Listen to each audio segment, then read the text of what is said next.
Okay, welcome back. Now that you hopefully had a nice break and also familiarized yourself with the assessment outline and everything else, let's just make a brief start to introduce the hospitality industry to you. One of the websites and that you could use, and these people are really good actually, is People First. And before I introduce this to you, I just show you um, where the website is as well.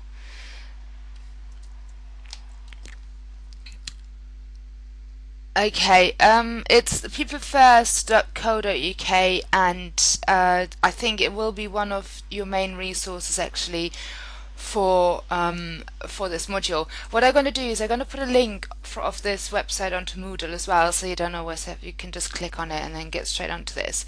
But basically, you find a lot of research on there, news about the industry. There's something to do with women first, empowering female leaders of tomorrow, so women in the hospitality industry. And we'll be talking about this later when we talk about skills shortages in the industry as well. There's some strategy, so there's a lot of stuff on here that is interesting for you. Obviously, don't just use this site, but use other things as well. But this is, this is a vital resource for you. And what I would say you do is start looking at the website as well, and then to start familiarizing yourself with it.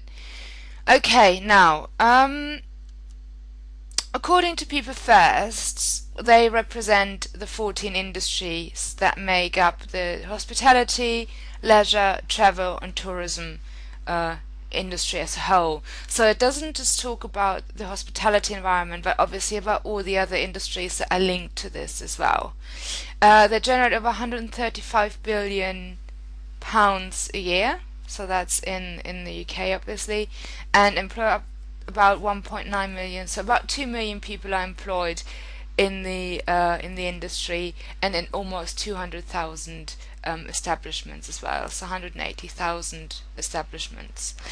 They have strong links to the employers and obviously employees as well within each of the industries, and one of their some of the main objectives deal with the skills and the skills shortage and the productivity, which is basically, how can you work better in the environment? What can people improve to make their workers or their company more productive?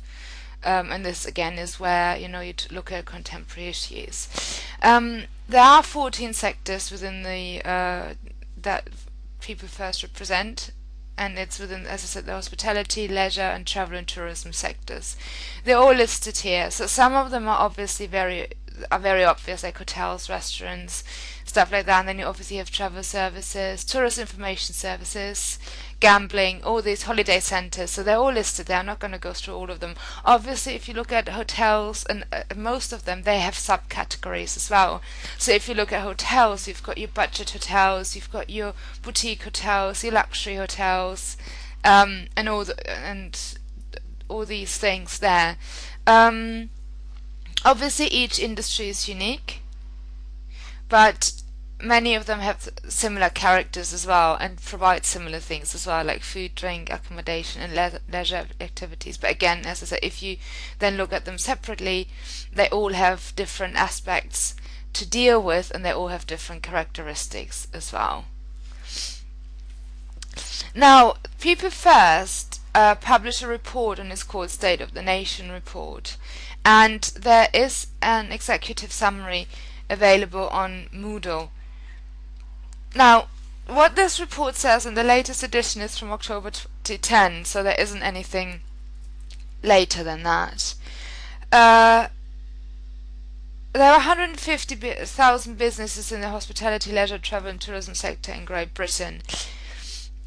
More establishments, obviously, so you've got different establishments, but the businesses itself are 150,000.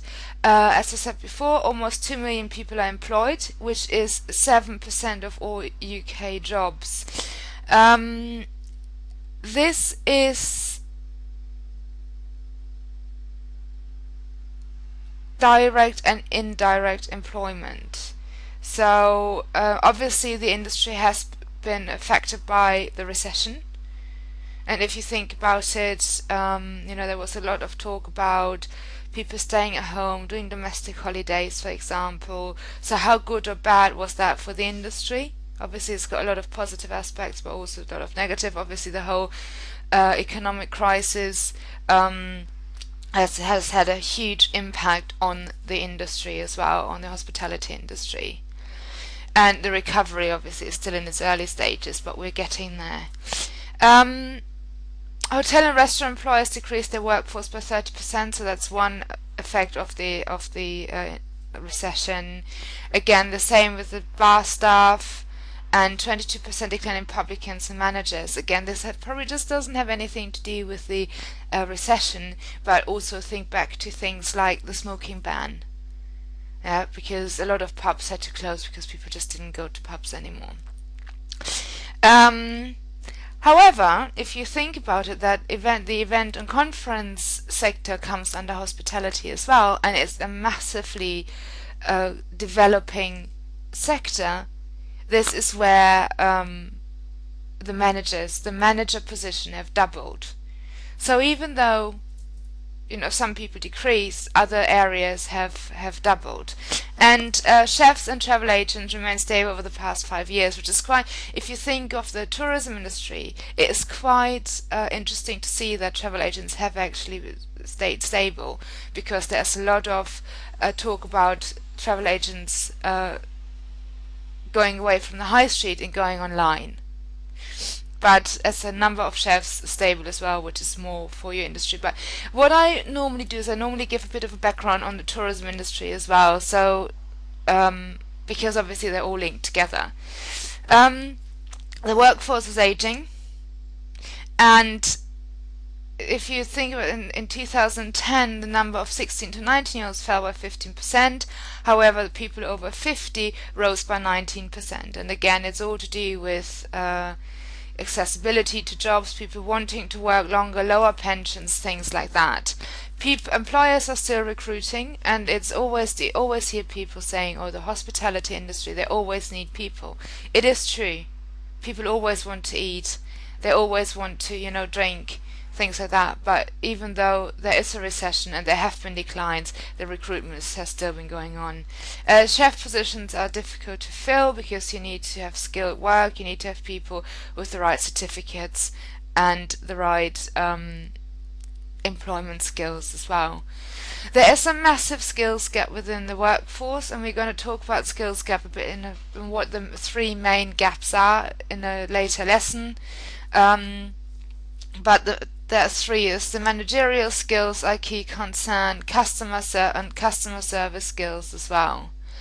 And then investment in training is very high, because people realize you have to train your workforce in order to get to lower the skills gap as well. And I mean, you are in work, you're doing training. Our day release students are in full-time employment. A lot of them are being sponsored through their employers, so you can see that employers are recognizing that their staff need to do skills. It doesn't necessarily mean doing a foundation degree, but it could also mean doing health and safety courses or doing other certificates in order to update their professional development. Okay, as I said before, the State of the Nation executive summary is available on Moodle. If you want the whole report, I think you have to register with people first, and I'm pretty sure it's for free, and then you should be able to get through the whole report as well. But the executive summary should actually be enough for you to get an idea of the industry. So what I would suggest is go on to that, have a quick scan through it. A lot of the stuff I've told you is in there, but obviously there's a lot of other information there as well. Now, I'd say this is enough for this week. I've set you some homework. It's a group exercise, so that I will give you the groups, or the groups in which you will work together, and I confirm them via email. And what I want you to do in your allocated groups, please read through the following articles and report back what they say. I have put up I've uploaded the articles on Moodle, and obviously I've set up wikis on Moodle as well. There's one on hospitality services, one on hotels, one on pubs, bars, nightclubs, restaurants, and then the other one is food and service management, so contract food service provision. As I said, I will email you with what group you're in. Read through the articles and put a summary on your wikis what it says. Make sure that not one person does all the work. Maybe be in contact and just split the work and see, maybe one of you can read the first bit, the other one the second, and so on. But for that you need to obviously be in contact with each other as well. I will check this and then I will nudge you as well if you haven't done your homework. It is vital that you do your homework because it does help you with your assessments, and also to understand the industry a bit better. Now, further reading, People First, State of the Nation. Have a look on the People First website. Go onto the caterer search and website as well. And the next lesson will be PESTEL and SWOT analysis.